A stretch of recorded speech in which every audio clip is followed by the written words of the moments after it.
안녕하세요. 크리스천 영성학교를 운영하는 신목사입니다. 오늘은 기독교의 하나님은 바이러스조차 쫓아낼 수 없는 무능한 신인가? 라는 제목을 한번 생각해 보겠어요.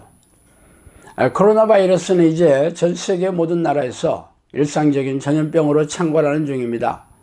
세계적인 석학들과 감염병 전문가들은 코로나 바이러스가 이제 인류와 공존한다는 게 전혀 이상하지 않다고 말하고 있죠. 물론 백신이나 치료제가 개발된다면 조금 나아지겠지만 지금까지 이들의 경이로운 감염력과 생존 능력은 인류의 기대를 무참하게 무너뜨려도 전혀 이상하지 않을 것입니다. 그래서 집단으로 모여있는 장소는 어디서나 이들의 폭탄 세례를 받았으며 그 중에서 가장 손꼽히는 곳이 다름 아닌 교회입니다. 맨 처음 코로나 바이러스가 신천지 교회에서 집단 감염을 일으켰을 때만 하더라도 우리네 교회는 하나님께서 사악한 이단 교회를 징벌하신다며 손바닥을 치며 좋아했죠. 그러나 이도 잠시 우리네 교회로 변장하면서 교회 지도자들과 교인들의 얼굴이 어두워졌어요. 자고 일어나면 교회에서의 집단 감염이 터졌다는 언론 뉴스가 이제 전혀 이상하지 않습니다. 처음부터 지금까지 꾸준하게 교회에서의 감염 발생이 지속되고 있기 때문입니다. 최근에는 병을 고친다고 모인 목사들의 신유 집회에서 집단 감염이 발생해서 아주 교인들이 아연질색을 하게 만들었죠. 그래서 이런 뉴스에 세상 사람들이 어떤 반응을 보이는지 예측하는 게 어렵지 않아요. 기독교의 하나님이 이런 하찮은 바이러스조차 해결하지 못하는 무능하고 무기력한 신이었음이 증명되었다며 조롱하고 경멸하고 있습니다. 사실 코로나 바이러스 사태가 터져나오고 나서 가장 당황하고 있는 곳이 바로 교회이죠. 교회가 어떤 곳입니까? 전지전능하신 하나님을 믿는 백성들이 모여서 예배를 드리고 찬양하며 경배하는 곳이 아닙니까? 그러므로 세상 사람들은 이런 재앙과 불행에 고통스러워하더라도 하나님의 백성들을 지켜주시고 보호해 주시는 교회는 절대로 이런 일이 일어나서는 안 되지 않습니까? 그러나 실상은 참담하기 그지없죠. 코로나 바이러스를 두려워 말고 아무런 걱정과 염려를 하지 않아도 된다고 소리치는 교회는 단 한 군데도 없는 게 기이하지 않습니까? 설교 단상에 올라가면 전지전능하신 하나님께서 교회에 모인 교인들을 축복해 주시고 형통한 길로 인도해 주신다는 것을 굳세게 믿으라고 목이 터지라고 소리를 지르던 목사들은 어디에 숨었을까요? 하나님이 고쳐주신다고 소리만 지르면 병이 낫는다는 선포기도를 주장하던 내적 치유를 소리 높이던 무리들은 죄다 어디에 갔어요? 일전에 성남에서 집단 감염이 일어난 교회의 담임 목사는 평소에 신유 집회를 열고 병을 고친다면서 교인들을 모으던 교회였으며 최근 인천에 집단 감염이 터진 교회는 신유 집회를 하는 목사들의 모임이었다고 하니 기가 막히지 않아요? 사정이 이러하니 모든 교회와 교인들은 코로나 바이러스 앞에서 두려워 벌벌 떨면서 죄다 숨을 죽이고 전전긍긍해하고 있으니 참 안타까운 일입니다. 어떻게 하다가 교회와 크리스천들이 이렇게 초라하고 무기력한 집단이 되었나요? 그래서 오늘은 그 얘기를 좀 하고 싶어요. 이종 격투기 선수들은 링 위에서 자신의 실력을 입증해야 합니다. 상대방을 때려 눕히면 되죠. 그러나 거꾸로 패배하면 상대방보다 못하다는 것을 인정해야 하죠. 말로 때우는 것이 아니라는 거예요. 그러나 교회는 자신의 신앙을 말로 때우죠. 믿음으로 구원을 받았다는 말로 도배하면서 천국 백성이 되었다는 것을 절대 의심하지 말라고 합니다.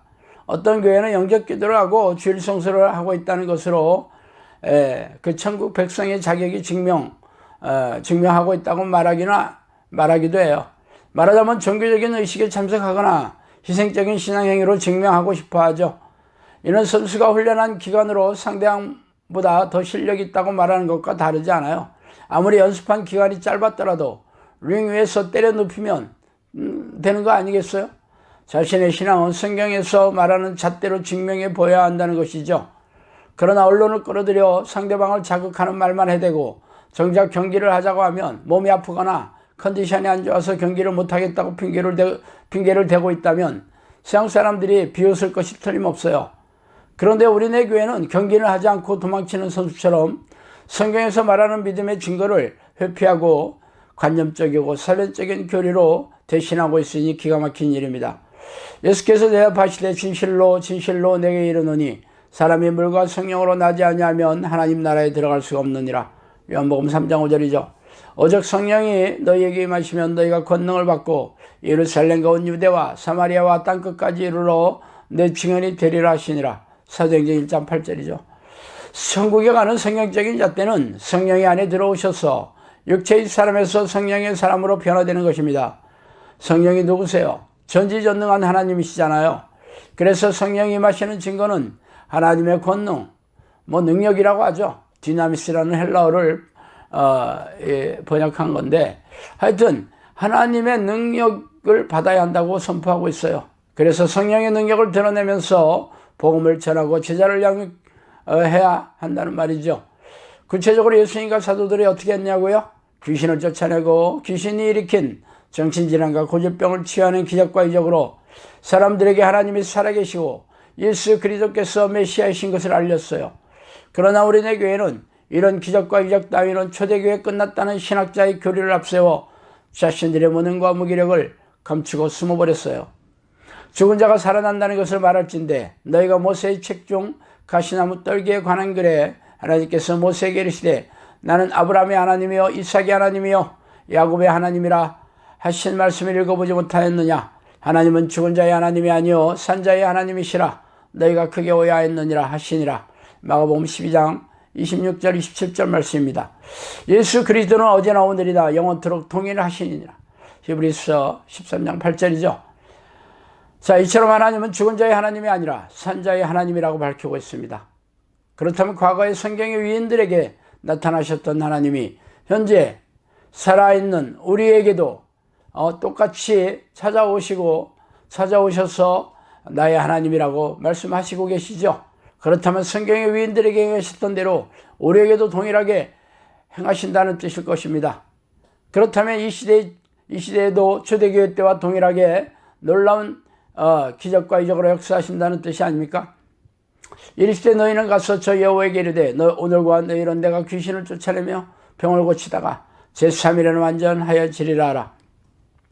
내가 진실로 진실로 너에게 이르노니 나를 믿는 자는 내가 하는 일을 그도 할 것이요 또한 그보다 큰 일도 하리니 이는 내가 아버지께로 감이라. 요한복음 14장 12절이죠. 예수님은 귀신을 쫓아내고 병을 고치면서 하나님의 아들임을 증명하셨으며 믿는 자들에게도 자신과 같은 일을 동일하게 하게 될 것이라고 선포하셨습니다. 그러나 우리네 교회는 이런 기적은 초대교회에 끝났다고 하면서 성경 말씀을 관념적이고 사변적인 교단 교리로 대신하고 기적을 일으키는 성령의 능력을 종교의식과 희생적인 신앙행위로 대체해버렸어요. 그러면서 예수님은 과거나 현재나 동일하신 분이라고 떠들어대고 있으니 참 기가 막히죠. 그래서 작금의 코로나 사태에 전전긍긍하며 숨을 곳을 찾는 우리네 교회 지도자들과 교인들의 모습이 무능하고 무기력한 민낯을 확인하는 것에 불과하죠. 그러므로 지금이라도 그동안의 신앙 방식으로는 하나님을 만날 수 없음을 인정하고 쉬지 않고 하나님의 이름을 부르며 전심으로 성령의 내주를 간구하는 영적 습관을 들이시기 바랍니다. 아니라면 무능하고 무기력한 모습으로 세상 사람들에게 저롱과 멸시를 당하면서 지옥스럽게 살다가 지옥불에 던져지겠죠. 여호와 하나님이 하찮은 바이러스조차 물리칠 수 없는 무능한 신이 아니라 말로는 주여주여하면서 실제로는 하나님을 경외하지 않는 가증스러운 교인들을 하나님이 돌보시고 지켜주시지 않을 뿐이기 때문이죠. 자, 오늘은 여기까지 하겠습니다. 감사합니다.